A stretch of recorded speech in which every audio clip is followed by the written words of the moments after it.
Hey there, welcome to the James Show, News Talk 820 WBAP, now on FM at 93.3. You've been in the hospital? I don't mean the doctor, I mean the hospital. Like if you had a medical emergency just above and beyond going seeing the guy you just normally go see once a year or so. If you got in the bill, you've probably seen that here's a fee, here's a tax, here's another fee.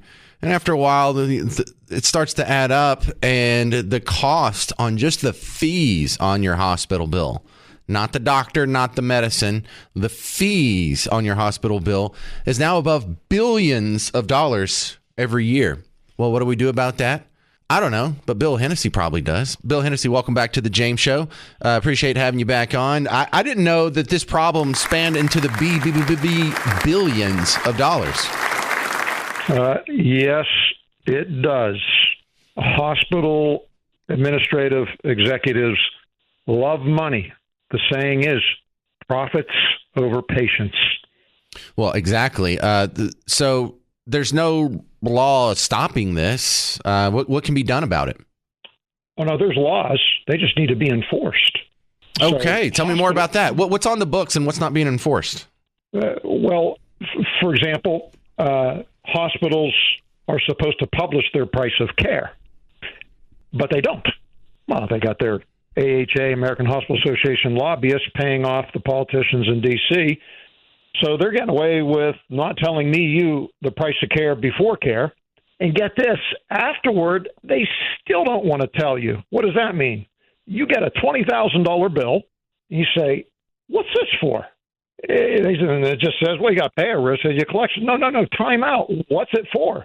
Like, is it for 5 blood tests or 1 chest x-ray? You got to tell me. You actually literally have to ask for an itemized bill. It's disgusting. 0 hospitals in the country give you an itemized bill. So they're not telling you the price of care before care like they're supposed to, and they're not telling you the price of care after care like they're supposed to. Yeah, so my brief interlude into the hospital system happened about this time last year. I had a kid who had to be flown to Children's Hospital. He had a weird kidney infection, and I was just not looking forward to the billing process because I don't have $40,000 laying around. But I had never seen this before. When we got some of the billing, like for the helicopter flight, they give you the price that they would charge if you were just a retail customer. They give you the price that they charge because your insurance plan has cut a sweet deal with them. And then they give you the price that you owe after all the copays and stuff, the portion that's yours. So the pricing scheme is all over the place. It is. We have the unnecessary party of a middleman who's acting on behalf of hospitals to increase your costs rather than to decrease. So Blue Shield, United, Cigna, and Aetna are more loyal to the hospitals than they are to you. So there's another reason. You say, how does this overcharging go into the tens of billions of dollars? Well, it's because the hospitals and the carriers are friends. The carriers let them get away with it instead of representing you. They upcharge. It's called upcoding. So you saw a doctor visit for something routine, but it was billed as complex so that they get paid more. And it's a catch us if you can, and we don't care if we get caught in a way because the illegal return on investment is higher than the legal one. So, Dr. Bill Hennessy, your thoughts on the CEO of the country's largest health insurance provider, United CEO, being gunned down? It seemed like, it appears like from what scant evidence we have, that this might have been like a personal gripe along those lines. The words found on the bullet casings match that of a book, or if not, you can kind of guess that this guy's not too happy with the way his insurance did not cover. It's been a big story. We know that there's a lot of billing shenanigans performed by United, lots of denials, so many denials that it apparently ate at this person because he put the word deny on the bullet casing. This is probably somewhat disgruntled, but when you look at how many claims are denied, the national average is at first pass, it's 20%, 1 in 5. After 2 times of meaning resubmission of a claim so that you don't have to pay, it still stands at 8%. There's an awful lot of care being denied that makes lots of people angry. They thought they had insurance, but it's called collect premium, deny payment. And if it's for something that's life-threatening and you need that drug or you need that surgery and they say no, it financially and mentally is so stressful. I think that probably contributed in this case to this guy cracking. I'm not condoning this this is not the solution. Oh, of course not. Means. It's sad, but I'm seeing the thought process that led to that. I do believe. So, what is CGA Saves? How do they get around this? How is this a solution helping people navigate this part? Yeah, so care guide. We putting the care back into healthcare when the executives don't want to, and we care about the price because care's got to be affordable, or else nobody gets it. So the first solution is don't go to the hospital. So for blood work, imaging, and surgery center care like a GI scope, there's lots of places not owned by hospitals that you can get the care, and we help tell you where to go and what you can pay. So you may get a bill, but it's not going to be a surprise bill. It's not going to be a big bill. That's the first thing. However, some places in some care, you do need a hospital. Well, it's your federal right to ask for the price before care. We get the cash price. If you have insurance, we get the carrier price for you. You don't have to. We do that. It's a shame you have to ask for an itemized bill. No, you don't. We do that for you. What's the care really cost? What should you pay for that? We do that for you. So these hospitals try to not interact with us and sometimes ignore us, but we know how to use the way they drag it out against them to your benefit. One more thing. I got to tell you this. This is big, great news. 100 million Americans qualify for free or discounted care under the Affordable Care Act. Nonprofit hospitals have to give back free care and discounted care. The free care is going to be for ballpark people making 30 grand to about 60 or 70 grand a year. That's a lot of people. Speak to the financial counselor of the hospital and get a financial assistance application if you're within that household income range. All right, Dr. Bill Hennessy, we're out of time, but if you need more help from him, cgasaves.com, cgasaves.com. Thank you, Dr. Bill. Sure. All right, coming up next, you're going to hear about DART's next embarrassing public transportation failure, and I'll give you some details on your new ways your tax money is going to be flushed down the toilet coming up on The James Show. I'm James Parker. It's News Talk 820 WBAP, now on FM at 93.3. Hey there, welcome to The James Show. News Talk 820 WBAP, now on FM at 93.3. One thing I love about having your own radio show is that things that bother you that you don't see anyone else complaining about, at least I have one platform that's going to have my opinion on it. It's going to be this one. I despise all these programs. Anything DART touches, I've just learned that I'm probably not going to like it. It didn't start out that way. When I was a naive young kid, you know, we don't have public transportation out in the middle of nowhere. There's no buses that stopped in front of my house. My God, they wouldn't find their way back to the city.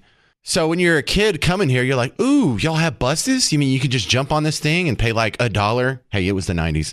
And it'll take you anywhere you want to go. And then you can just get up and you don't have to own a car. You don't have to park. You don't have to pay for parking. You don't have to worry about if you're drunk or if you get pulled over, if you have an inspection sticker or any of that. You don't have to carry insurance. Boy, that's cool and convenient. Oh, look, they're adding trains now. When I was a kid, they added all these dumb trains.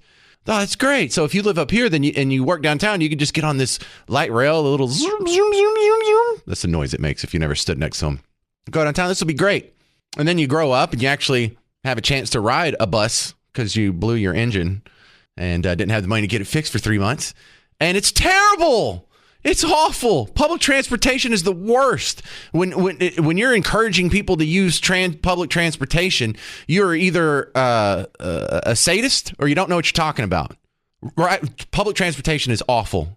You don't want more people on public transportation. You don't want public transportation. And if someone is on public transportation, it's because their life didn't turn out the way that they hoped. It's like the people that have an Android. Like, you're probably not a bad person, but your life's not going as good as you had hoped, is it? No, dude, to encourage people to take public transportation. Oh my God. Go to the grocery store. What are you going to do? You're going to carry all those groceries home?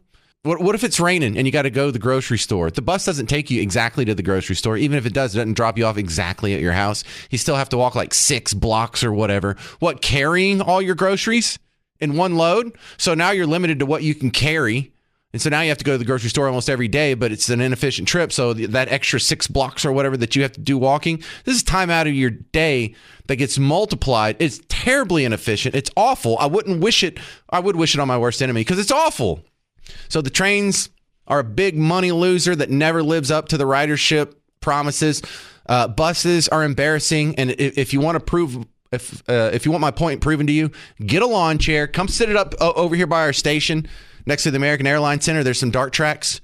Just set up a lawn chair, get yourself like a 6-pack of Shiner and just watch the empty trains go by. Like every 5 minutes, it's an empty train. There might be like 6 people on it, but the rest of it's just zoom, zoom, zoom. It's like the Truman Show. This is all just like theater. And you know what I see? I see money just being flushed down the toilet constantly. Your money is constant while you're out doing productive things, creating services and products of value for your fellow man. They're taking a big chunk of that and flushing it. The reason why your rents are so high, the reason why your city taxes are so high is because we insist on just wasting billions of dollars on terrible ideas and then expanding it. And part of the problem is the media, the Dallas Morning News or the Observer, the TV stations or every other radio station. But this one pretty much, they're like, isn't this great? Look at all the people on DART. They're talking about building a train line all the way to Houston. It's a terrible idea. Oh, my God, that's so dumb. And now the latest one is the dockless vehicle program. Oh, it's a dockless vehicle. What are we going to do? We're just going to trash the city with 1,500 scooters, actually 1,750 scooters that you can walk up to and swipe your debit card and rent it for a little while. And when you turn it off, it'll charge your debit card. And if you don't put it right back in the proper corral, then you'll get another little upcharge on it. Dude, these things are just another embarrassing. It's just embarrassing, the ideas that these people have. Like, it's like the least practical transportation possible. Like, go to the grocery store on an electric scooter.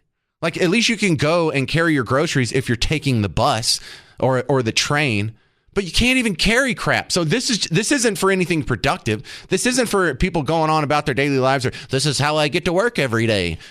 This is just for recreation. Do we have to spend money? Do we have to do this for just recreation?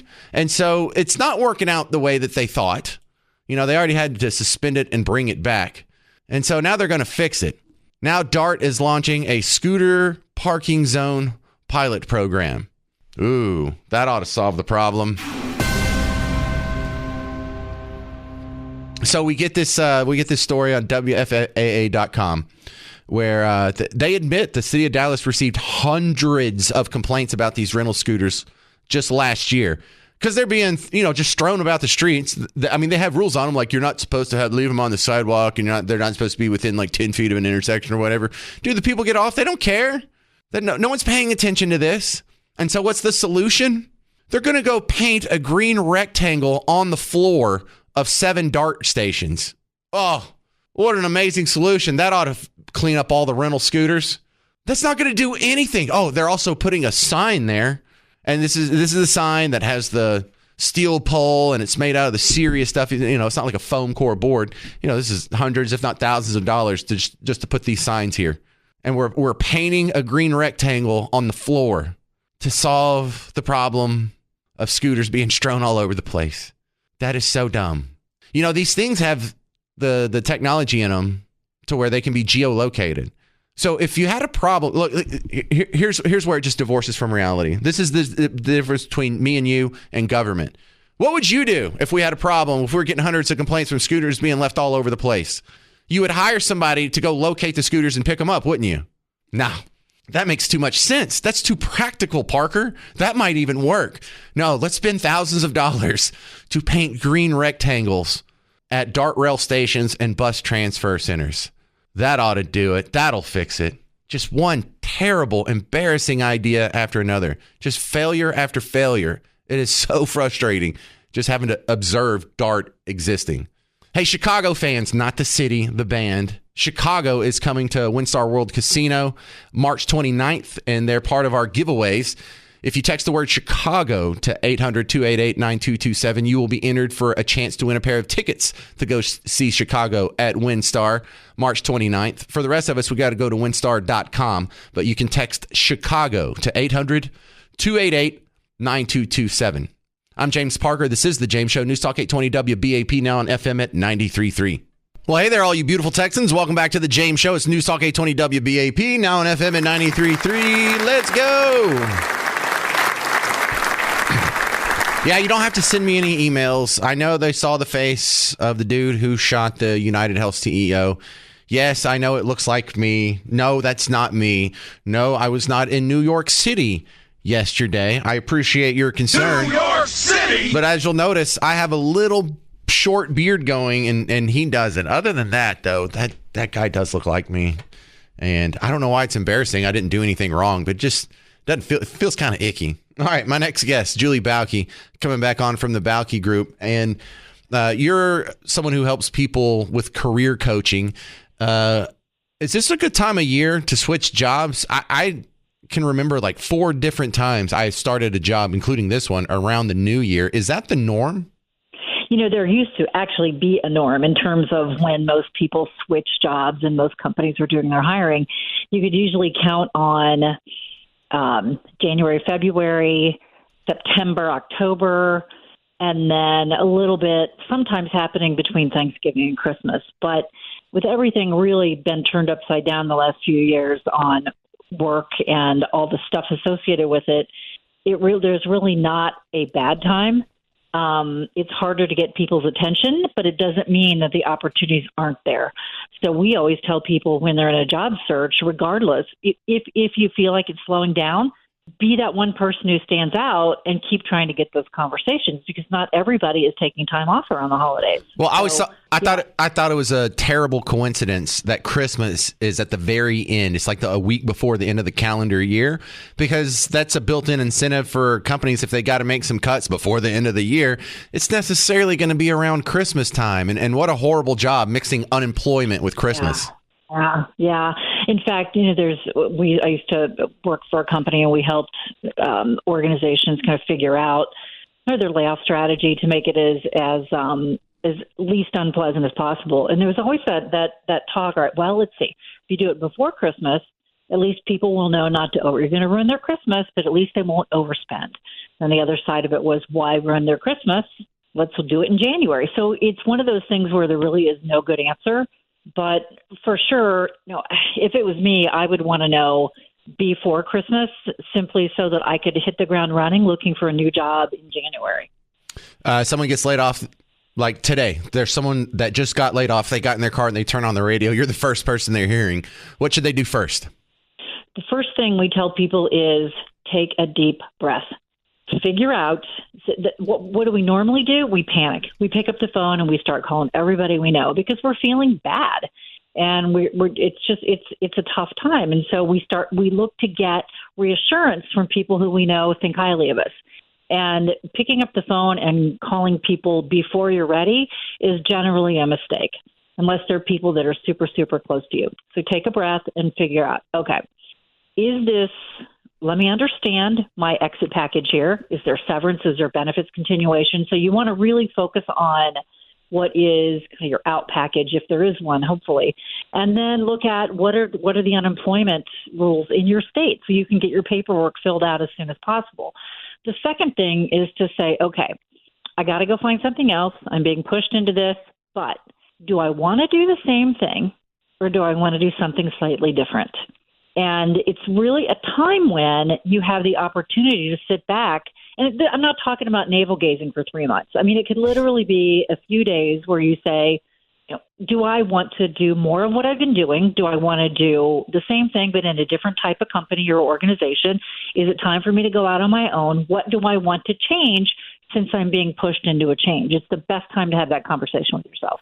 Well, you're a career coach. How do you get compensated? Are you like, if I was going to sign with the Cowboys, my agent gets like 10%? Like, how does that work for you? Yeah, we don't. I always say celebrities and athletes are the only people who have agents. We teach people how to figure all this stuff out. We take them through a process of figuring out what is your next best move. And then how do you go about positioning yourself to go from where you are to where you want to be? There's what is so interesting about, and I've been in this field for a billion years, it feels like, but it's a very consistently human experience. When you're let go, even if you hated your job, you feel horrible. I mean, it really can cut your legs out from under you. And it is one of the top stressors in life, right up there with death of a spouse or divorce. And so you have to give yourself time to adjust and figure out. And we help people tell their story, figure out what their next move is, put together not only their resume and their LinkedIn profile, but their search plan so that they can get on with it in a way that is ready, aim, fire, instead of, I'm just going to, as you know, the name of my book is Stop Peeing on Your Shoes. And that's why, because people, they go into a job search without a plan and they mess it all up because they're doing fire, ready, aim instead of ready, aim, fire. And that's just in any part of life, it's not a good idea. You know, we hadn't mentioned your book in months. Tell them about Don't Pee. What was it? Don't Stop Peeing on Your Shoes. Yeah, Stop Peeing on Your Shoes. And, you know, I wrote this book when I left the big company I worked for, where we would help people find jobs, or not help people find jobs, but help people, you know, coach them to figuring out what was next. And it was amazing to me how I'm telling you, almost everyone, people would start before they were ready. They would get out there, they would start calling people. Then people would say to them, well, what do you want to do next? And they're like, oh, I don't know.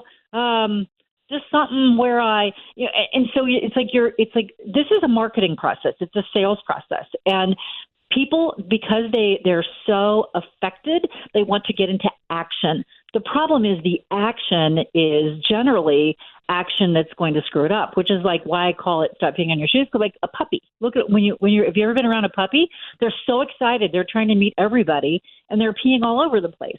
And that's literally where that came from, because so many people that I met with, by the time they came into work with us, they'd already done a lot of things to hurt their process. And so I wrote this book because I'm like, okay, because people will call me and they'll say, well, I don't understand how to find a job. Can I just call a recruiter? No. A recruiter can be part of your strategy, but just one small part of your strategy. You can't outsource this. Figuring out what the right thing is for you next is an inside job, and we coach people through that. So I wrote this book. It's like every person who calls me and says, how do I find a job? I'm going to say, I'm going to send you a copy of my book, because it was sort of like a way for me to put it all together in one place.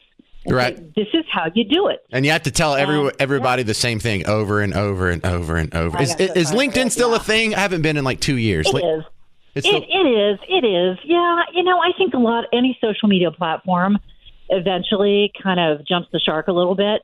And LinkedIn can be really valuable for finding people that work at companies you might be interested in, connecting with hiring managers, telling your story in a way that doesn't require your resume attached to it. It starts to get, we get a lot of unsolicited connections from people wanting to sell you stuff. And so that starts happening. But it's the best one-stop shop for researching organizations. They also have jobs posted, and then connecting to people on LinkedIn who might work at those companies. If you're sitting at home applying online all day long, you really are wasting your time in a lot of cases, because the job boards have just gotten so bad, and there's so much spam and scam on there that it's demoralizing, because you start thinking nobody's ever going to hire me. But I always tell people, if all you're doing is applying for jobs online, you're not doing it right. People hire other people. They hire humans. And what's so interesting, James, is I've been doing this for so long that back in the day, before technology was how we did literally everything, 2/3 or more of people got their jobs through someone they knew or someone they met through the job search. That number remains the same today. Oh, I believe that. That's how it totally works in radio. All right, Bauke, we got to run. This is Julie Bauke from the Bauke Group, Bauke, the Bauke Group. Find them online, baukegroup.com. Thank you very much, Julie. Yeah. So, and look, if maybe you misbehaved at the Christmas party last night and you're looking for a new job, maybe she can help you out with that. All right, coming up next, a Texas teacher was arrested for abusing 6 students. What the heck? That's a lot. And I just want to bring up a point in the next segment. Where's all the protesters at? You know, the people that go protest outside of a church if a pastor diddles a kid? Where are you at on this one? We'll talk about that next on The James Show. News Talk 820 WBAP, now on FM at 93.3. Hey there, welcome to The James Show. News Talk 820 WBAP, now on FM at 93.3. What shouldn't be a standard story sounds all too common in 2024. We have the story of another Texas teacher that's in trouble for abusing, this time, 6 students. Good Lord. So how many kids do you have to abuse before you get arrested? Here's another headline. Dude hadn't been arrested yet. What the heck? I'm sure it's coming. Hopefully they're slapping handcuffs on him as we speak, and I could bring you a happy update on this tomorrow, but this is just god awful. Now, a couple angles, things to learn from this. As a parent, I have 4 kids.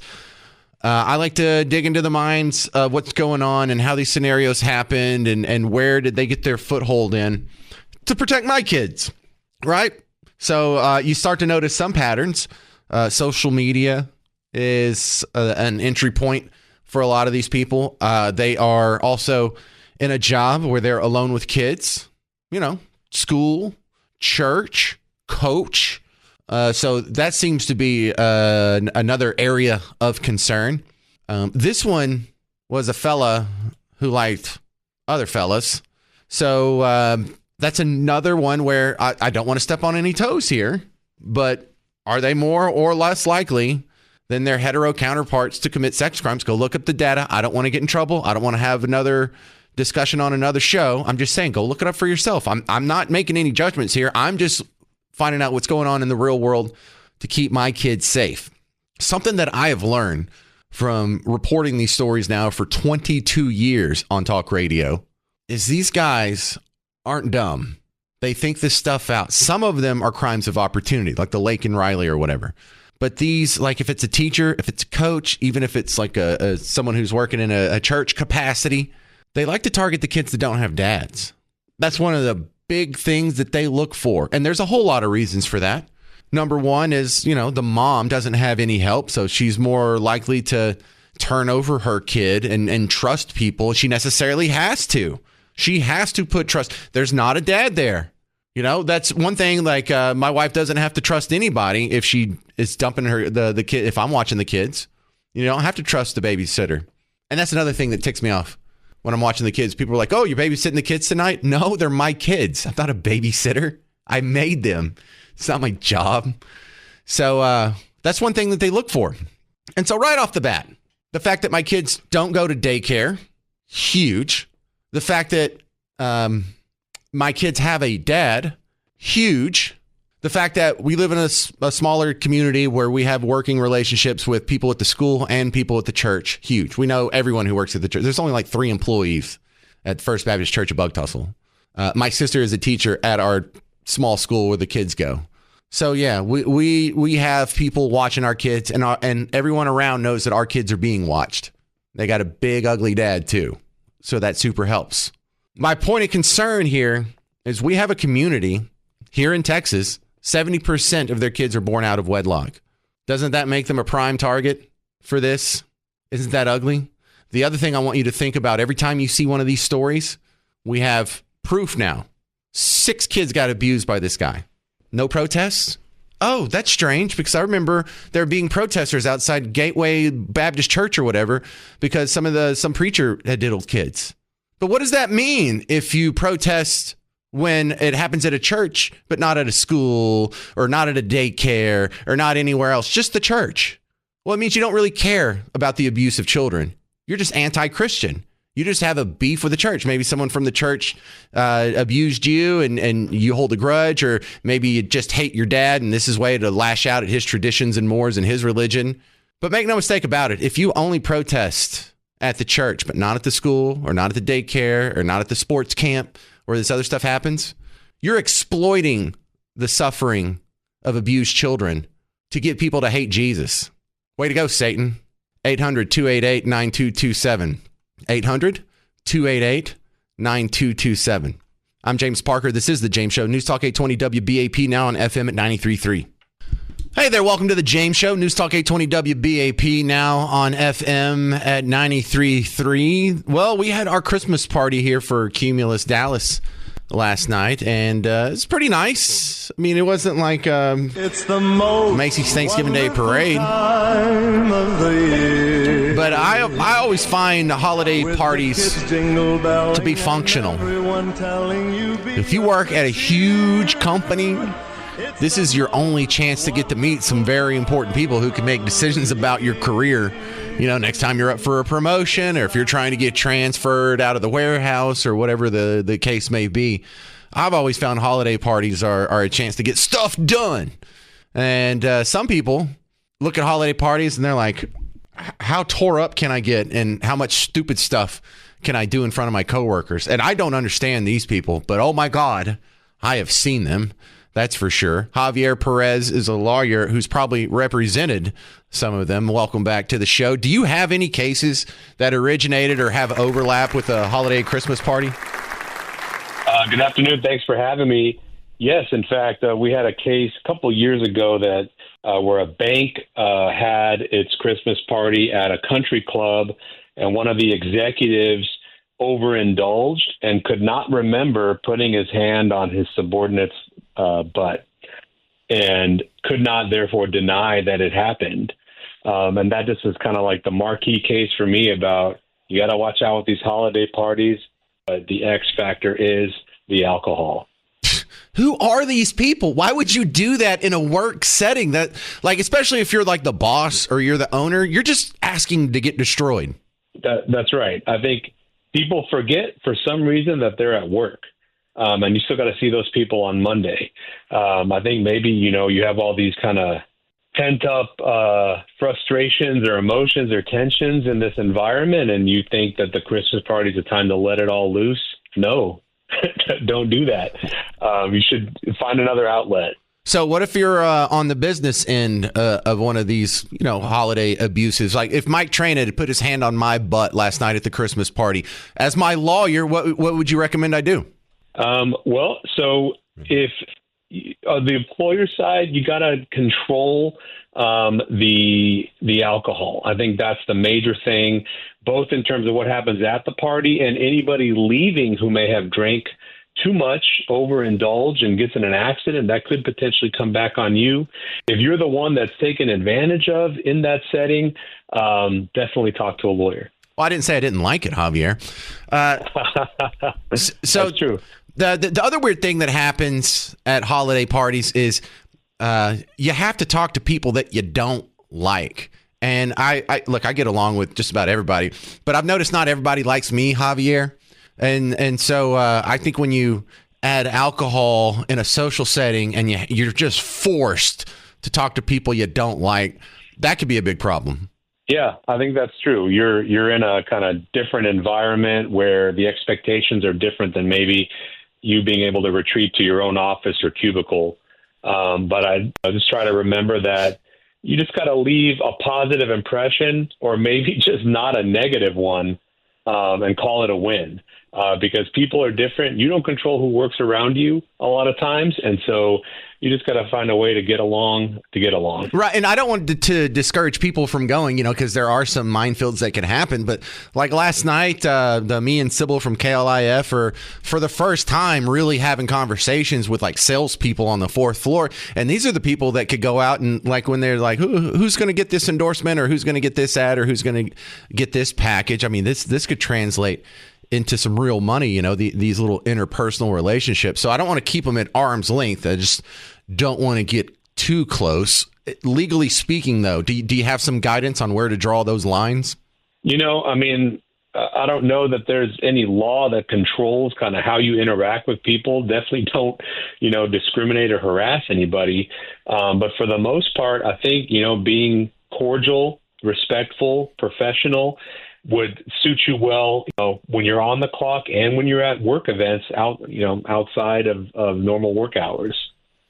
Well, I don't understand people that date at work, and apparently I'm in the minority on this one because a lot of people do. I have friends who met at work, and I had people at previous jobs that were dating each other.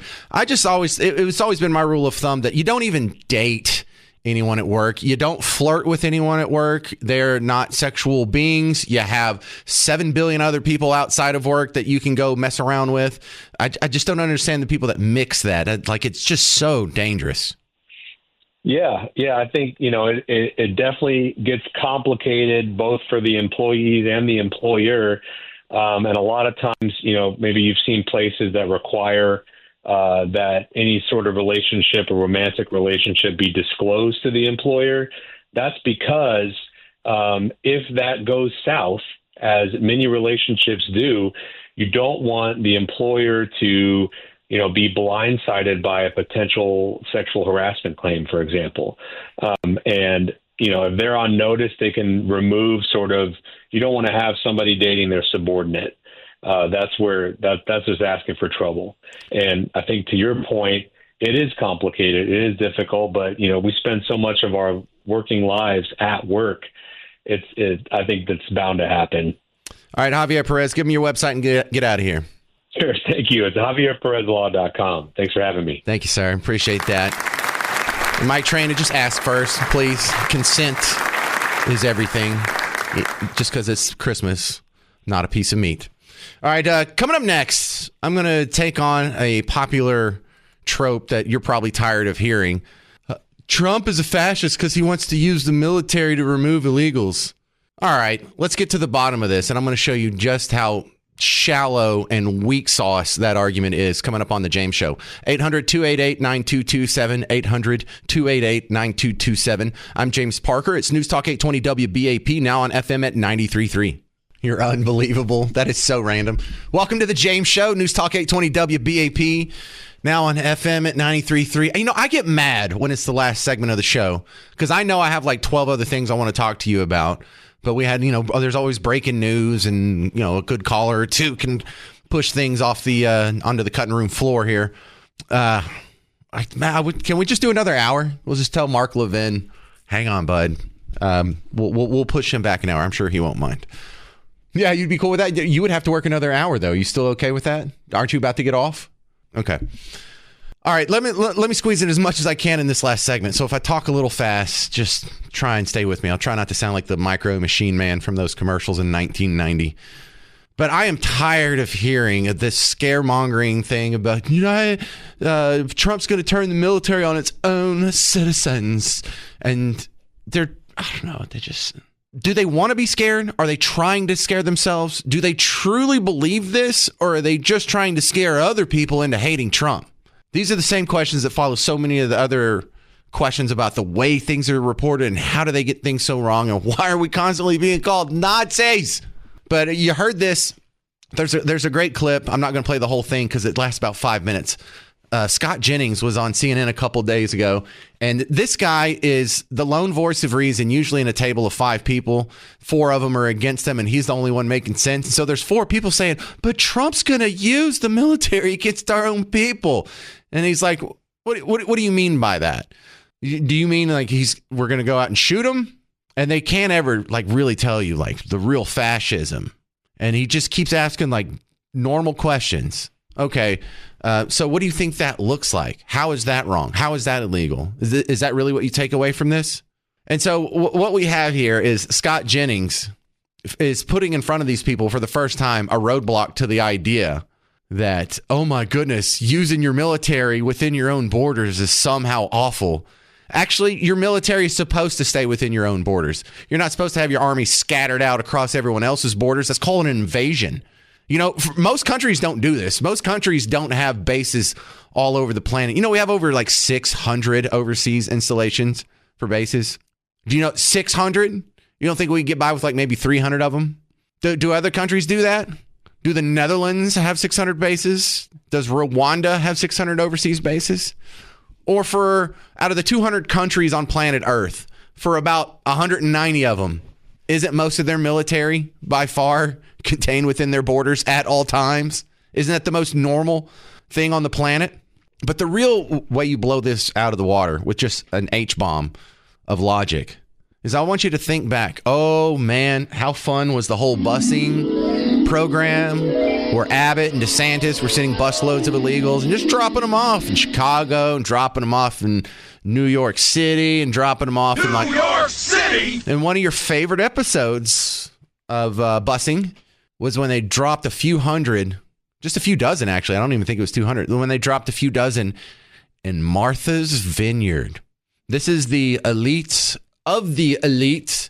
I can't even afford to drive across Martha's Vineyard. That's an exaggeration. Of course, I could drive across. But when it came to their backyard, who did they call?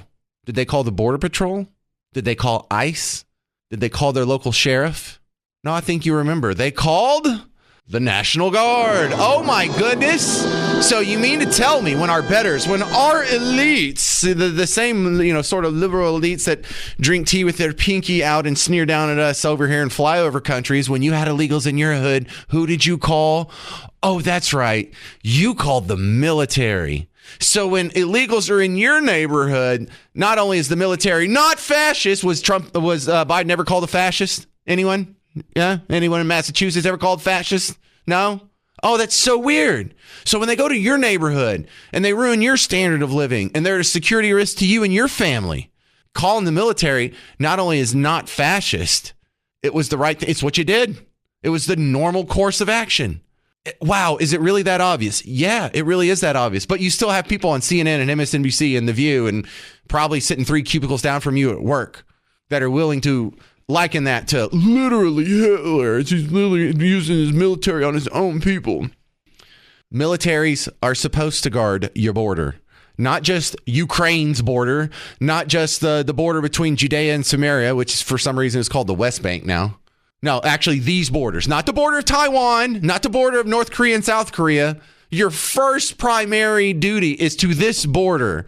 So not only is it not fascism to have military enforce immigration law, it's kind of the prime focus of every military on. It's one thing they should be doing, stopping an invasion. Who else do you call to stop an invasion other than the military? You call the Care Bears? They're going to do the Care Bear stare? Is that what they're going to do? You call the Paw Patrol? No, you call the military. You don't call the View. You don't call some social workers. You don't get on your little rented e-scooter and go in a bike lane anywhere. You call the military. It really is that obvious. And for a few other things, you call the military to stop an invasion. Men can't have babies. And that was Hunter Biden's cocaine that they found in the White House. Okay? That's my TED Talk. Country fans, Alison Krauss and Union Station featuring Jerry Douglas are coming to the Pavilion at Toyota Music Factory on May 31st. For more information, visit livenation.com, or this is one of the many contests we have. If you want to know all the contests, we have them spelled out on the contest page at WBAP.com. If you like winning stuff, we got to give them to somebody. And really, here's a little secret of the pros. Not as many people enter these contests as you would suspect for a metropolitan area of 8 million people. So you got pretty good odds. Text the word station to 800-288-9227, 800-288-9227. Text the word station to that number. And if we got to get them to somebody, I would like for it to go to you because you listen to my show, and that means I like you. I'm James Parker. This has been The James Show. News Talk 820 WBAP, now on FM at 93.3.